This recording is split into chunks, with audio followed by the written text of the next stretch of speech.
আসসালামু আলাইকুম। এই চারাগুলো হচ্ছে আমরা বাজার থেকে এনেছি ছাদে রোপণ করার জন্য।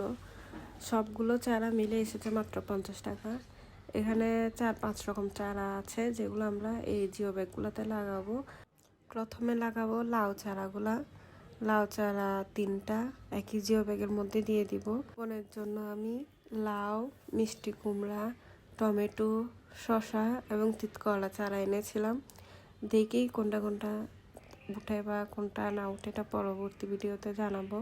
এরপর লাগাবো হচ্ছে মিষ্টি কুমড়া চারাগুলা। মিষ্টি কুমড়া 4টা ছিল চারাটা একই জিও ব্যাগের মধ্যে দিয়ে দিব। একটু ফাঁকা ফাঁকা করে আগের দিন রেডি করে রেখেছিলাম যাতে চারা আনা মাত্র এগুলো রোপণ করে দিতে পারি।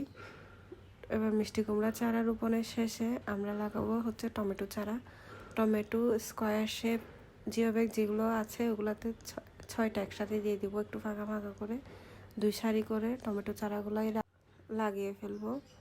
তারপর টমেটো চারা রোপণ শেষে লাগাবো শসা ছিল 3টা। শসাও ওই যে স্কোয়ার শেপ জিও ব্যাগ আছে তার মধ্যে এক সারিতে 3টা আরেক সারিতে 3টা তিতকরলা চারাগুলো লাগিয়ে ফেলবো। 2 সারি করে তিতকরলা শসা একসাথে লাগিয়েছি।